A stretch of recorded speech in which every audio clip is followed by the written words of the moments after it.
नमस्कार दोस्तों, हिंदू धर्म में आप लोगों का बहुत बहुत स्वागत है। तो आज की इस वीडियो में हम आपको बताएंगे कि बर्बरीक कौन थे और वे कैसे श्री खाटू श्याम बाबा बने। यह घटना महाभारत समय की है। अति बलशाली गदाधारी भीम के पुत्र थे घटोत्कच। घटोत्कच और नाग कन्या के पुत्र थे बर्बरीक। बर्बरीक बचपन से ही बहुत वीर और महान योद्धा थे। उन्होंने युद्ध कला अपनी माँ और श्री कृष्ण से सीखी थी। बर्बरीक ने महादेव की घोर तपस्या की और शिवजी ने प्रसन्न होकर उन्हें 3 अमोघ बाण वरदान में दिए थे। इसीलिए वो 3 बाणधारी के नाम से प्रसिद्ध हुए। इसी तरह अग्निदेव से उन्होंने धनुष प्राप्त किया था, जो उन्हें तीनों लोकों में विजयी बना सकता था। जब महाभारत का युद्ध निश्चित हो गया तो बर्बरीक की भी युद्ध में हिस्सा लेने की इच्छा हुई। जब वे आशीर्वाद लेने माँ के पास पहुंचे तो माँ ने उनसे हारे हुए पक्ष का साथ देने का वचन लिया। बर्बरीक दुनिया के सर्वश्रेष्ठ धनुधर थे। बर्बरीक के लिए 3 बाण काफी थे, जिसके बल पर वे कौरवों और पांडवों की पूरी सेना को समाप्त कर सकते थे। युद्ध के मैदान में भीम पौत्र बर्बरीक दोनों खेमों के मध्य बिंदु एक पीपल के पेड़ के नीचे खड़े हो गए और यह घोषणा कर डाली कि मैं उस पक्ष की तरफ से लड़ूंगा जो हार रहा होगा। बर्बरीक की इस घोषणा से कृष्ण चिंतित हो गए। भीम के पौत्र बर्बरीक के समक्ष जब अर्जुन तथा भगवान श्री कृष्ण उसकी वीरता का चमत्कार देखने के लिए उपस्थित हुए, तब बर्बरीक ने अपनी वीरता का एक छोटा सा नमूना मात्र ही दिखाया। कृष्ण ने कहा कि यह जो वृक्ष है, इसके सारे पत्तों को एक ही तीर से छेद दो तो मैं मान जाऊंगा।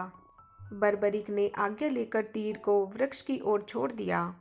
जब तीर एक एक करके सारे पत्तों को छेदता जा रहा था, उसी दौरान एक पत्ता टूटकर नीचे गिर पड़ा।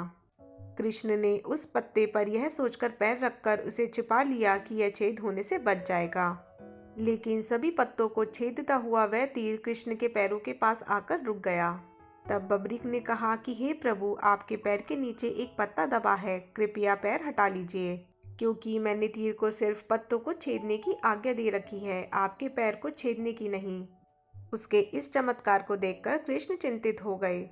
भगवान श्री कृष्ण ये बात जानते थे कि बर्बरीक प्रतिज्ञावश हारने वाले का साथ देंगे, और श्री कृष्ण यह भी जानते थे कि हार तो कौरवों की निश्चित है, और यदि बर्बरीक ने उनका साथ दिया तो परिणाम गलत पक्ष की ओर चला जाएगा। यह श्री कृष्ण नहीं चाहते थे।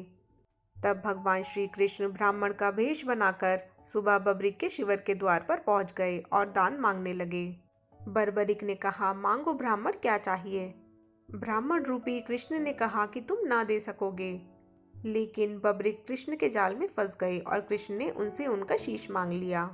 बर्बरीक महान धुरंधर होने के साथ वचन के पक्के भी थे। बर्बरीक ने अपना शीश काटने से पहले भगवान से विनती की कि वह सिर्फ एक बार अपने वास्तविक रूप के दर्शन करा दें। भगवान कृष्ण ने उनकी विनती स्वीकार कर ली और अन्य कोई और इच्छा बतलाने को कहा। तब बर्बरीक बोले कि वे कटे सिर के साथ ही पूरा युद्ध देखने की इच्छा रखते हैं। श्री कृष्ण ने उनकी इस इच्छा को पूर्ण किया और बर्बरीक का सिर समीप ही एक पहाड़ी, जिसे खाटू कहा जाता है, वहां स्थापित कर दिया गया। यहीं से बर्बरीक ने पूरे युद्ध को देखा। बर्बरीक ने अपने पितामह पांडवों की विजय हेतु स्वेच्छा से अपना शीश दान किया।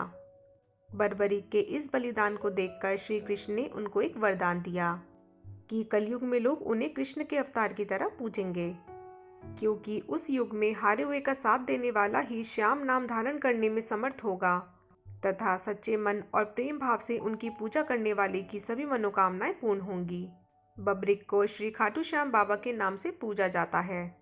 कहानी का सार, अपने दिए वचन का दृढ़ता से पालन करना और सच्चे मन से ईश्वर के प्रति पूर्ण समर्पण करना मनुष्य को ईश्वर के समकक्ष बना सकता है।